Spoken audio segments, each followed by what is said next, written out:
Sharing with us tips for creating a morning mindset routine is Kim Fitzpatrick. Kim is a mom of two, coach and business mentor, and founder of Legacy by Kim. I think we could all use a little morning mindset routine to help us level up our lifestyle. I am huge on routine. Kim, thanks so much for being here. I can't wait to hear what type of tips you're going to share with us today. I mean, I did have a chance to chat with you the other day on our IGTV, and it seems like we have so much in common, and I just love everything you do. So why don't you tell us a little bit about yourself? Thank you so much, Kelsey. Can you guys hear me okay? Everything is good with audio? Perfect. So hi, everybody. My name is Kim Fitzpatrick. I am a mama of two. I am married to one of my best friends and business partner of two businesses, Jamie, and we live in Ontario. And honestly, I just feel really excited to come together in this community. I am a huge proponent of sisterhood and building community and, you know, helping women as well as myself really lead in their own lives. That's something that I'm really passionate about, and it's something that's really important to me. As I have navigated through motherhood, I've navigated through a lot of grief and loss and trauma in my life, but also through so much goodness and success and so many other things, and developing this solid morning process that is fluid but also flexible has gifted me so much in this world. So I'm excited to share about it tonight. Yeah. Okay. So why don't you share with us like what your morning routine looks like, so we can all take some notes. Yes. Okay. So a couple things. So it depends on, first and foremost, for those of you that are looking to develop a morning routine, I would first start by auditing your morning. So what does your morning look like? That's your number one priority. So I love to share mine, and I will, but I always love to preface this by, you know, it's so easy to think, I want to build a morning routine. I want to start doing this. I want to do that. And then what happens is the next day happens and you have no plan. So the first thing I'd recommend doing is audit your life. And that's what I needed to do. And we were chatting about this the other day on the live event where we kind of were auditing. I told you I was auditing my life, and I said to my husband, you got to wake me up at 5, pour water on my head if you need to, but I need to start getting up. And what I noticed while I was auditing, what was happening for my morning, I realized that I also was taking no control of where I needed to go, where I wanted to go. I noticed I was taking no control of wanting to get up earlier so I could actually be ahead of the game. I'm sure there are so many mamas on here that are trying to kind of figure this out. And I have a 9-year-old and an 11-year-old. So my morning routine process really started when they were about 6, 7, where they were sleeping and I was somewhat sleeping. So I really want to share that. I think that's important. So audit your time, audit where you're at. But most of all, what I love to do, you know, I'm a huge proponent of meditation, visualization. I love that Ashley talked about manifestation. I'm all about that, you know, and really putting a process in place. So one of the books that helped me really a ton was The Miracle Morning by Hal Elrod. Robin Sharma is an amazing steward of the miracle, like really rocking your mornings with the 5 a.m. club. And one thing I would say too is I really had to start small. So I started with sleep training myself. And so many of you are either dropping naps or adding naps or trying to raise babies. Well, I had to start raising myself. And I started just moving my morning, my bedtime up a little bit or back a little bit, and my morning up a little bit. So start with baby steps. And that's what I started with. And then I was getting up to about 5 a.m. And it is such a magical time because you're able to tackle your priorities. You're able to really understand what you need in your life. And you're not being responsive or reactive to your kids getting you up out of bed. You have a minute to breathe. You know, your morning routine can take you 9 minutes or your morning routine can take you an hour. It depends on how much time you have, right? So for me, I do have a little bit more time in the morning, and I really enjoy doing, you know, a 10 to 11 minute meditation. I love doing a journal. I like the 5-minute gratitude journal, super simple. I think, Chelsea, you just started that, right? Yeah. So super simple. I think it said, yeah, it's like, it says 5 minutes, takes you about 3. You can kind of bookend your day with it, which is beautiful. And the other thing I'd recommend as well is, you know, really making sure that you have some form of, whether it's a vision board or some journal that you're writing things down in, because when you start to get into alignment with yourself and you start to listen, you're going to start downloading a lot of really cool things, and you're going to start to answer your own questions. And the other thing I did, and this was actually I learned from Rachel Hollis, was writing down the dreams I haven't accomplished yet.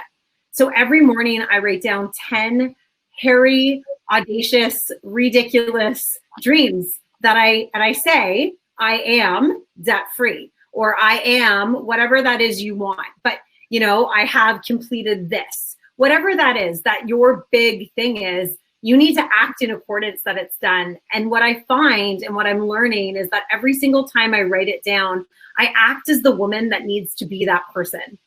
So when I'm walking out of my morning routine, I walk out of there knowing, listen, if I want to achieve this, this, and this, then I need to act like her now, not when I get there. I need to act like the quality and the characteristics of that leader right now. And you all have so much power to be able to do that.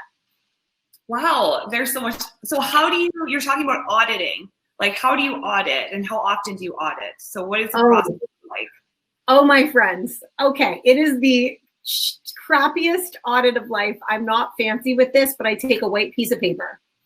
I take my favorite pen, which are these Papermate Ink Joys that are beautiful, by the way, for journaling and for your schedule.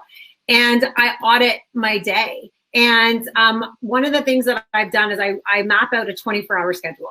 So before I started 2 online businesses, I was working in the world of senior living.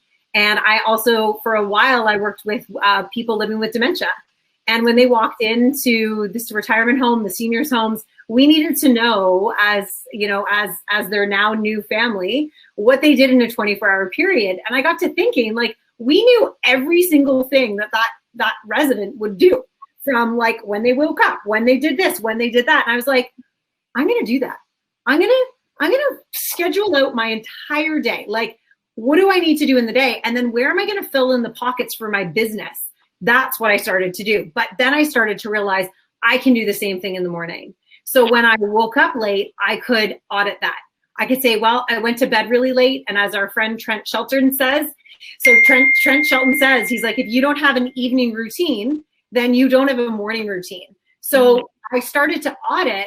Well, my evening routine was so crappy. Of course, I'm not getting up at 5 a.m. if you're going to bed at 11. Of course, you're not going, if you're not taking care of your sleep hygiene and being a steward of your sleep, you're not going to be able to get up early. And those were some of the things that I started to audit. So keep it super simple. Audit what's happening in your, either it be in a white piece of paper and you audit your time down. You can use your journal, whatever that is, but you need to be that steward. You can use your phone, you can audit, but be reflective. I'm such a data girl. So for me, I want to be able to see the kind of the analytics of, I have a tattoo that says everything is data, and it is like genius, like data. Here's the cool thing, guys, is that when you are starting to either design a morning routine that serves the business and the purpose you want to get to, or whether or not you are wanting to just chill out and be a stay-at-home mom and love every minute of that, but have a solid morning practice so you can be a calm, cool, collected mama, every single person, and whether or not you want to be a 7-figure earner or build 2 huge e-commerce businesses, whatever that is for you, you can do it all, but you have to have some form of routine. So you have to set the precedent, what serves you in your life. And that's how you start to understand your data. Because for me, when you look at your data, there's no judging. A morning routine should be fluid, right? So you should have your pillars that you can have it stack on top of each other. That might be reading 10 pages. That might be reading 2 pages to start. That may be starting to creep your stuff up earlier to get up 10 minutes earlier or go to bed 10 minutes earlier. Those are the things you need to start to work on in order to truly develop a solid morning routine. And the last thing I kind of want to say about that point is that you will look at everyone else's morning routine and try to edify that or copy that. It won't work for you.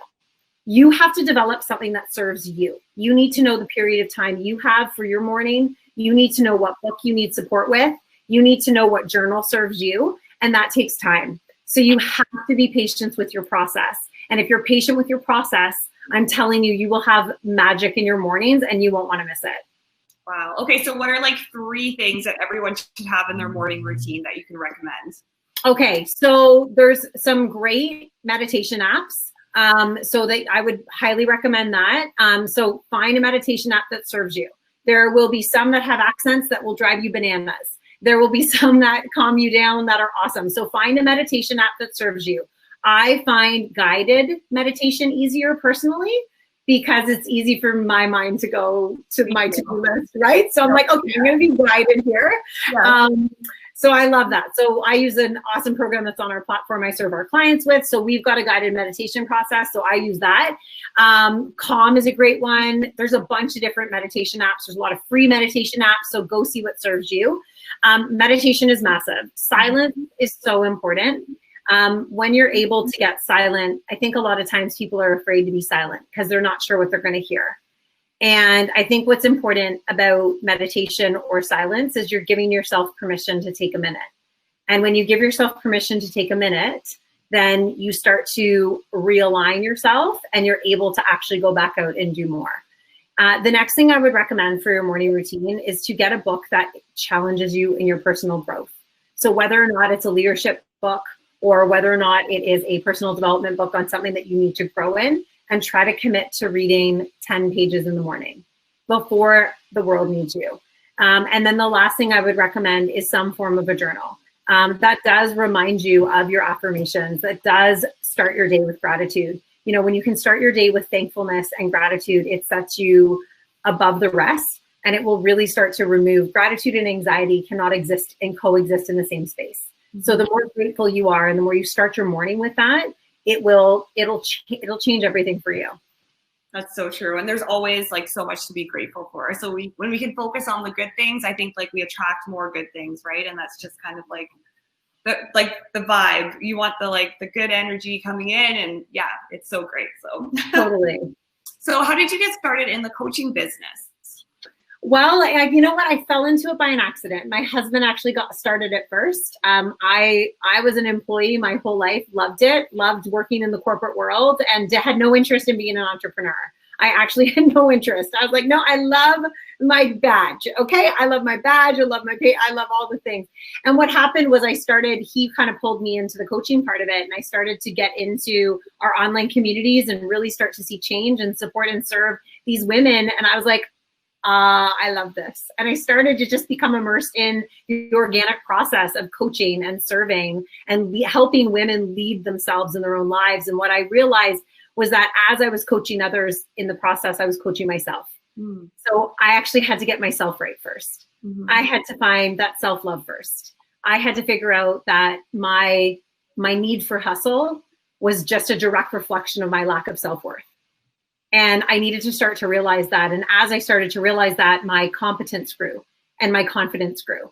And I started to learn that there was a lot more that I was actually not even allowing to be on my radar because I was so in society's spell of what I was supposed to be doing. So coaching for me was super organic. It started with a process that I had to kind of rebirth myself. And it's been a beautiful ride. I've been doing it for 6 years. We started my second clothing or headband company just over a year and a half ago. And that has been a dream of mine forever in honor of my mom. It's been in honor of my mom. So it's called Legacy by Kim. And I absolutely, I feel like for me, becoming a coach and becoming an entrepreneur is kind of one and the same. And I really believe that every single one of us has the opportunity to do what you want to do in your life. But I think sometimes we stifle our dreams for other people's opinions. And we also allow that fear or that judgment to, just dampen who we are. It's super important to work on yourself. That's something that I've been doing my whole life. And I think once I nailed the fact that everything I needed to be successful was actually already inside of me, I stopped searching for everything on the outside. And that's when the magic started to happen. I love that. And you can't really give people something that you don't have. So you start on the inside and then you can help all these people. Yeah. Well, I feel like we could chat for so much longer. You're just full of knowledge and I love all the tips that you shared, but we do have to get to our next segment. So thank you so much. For coming on.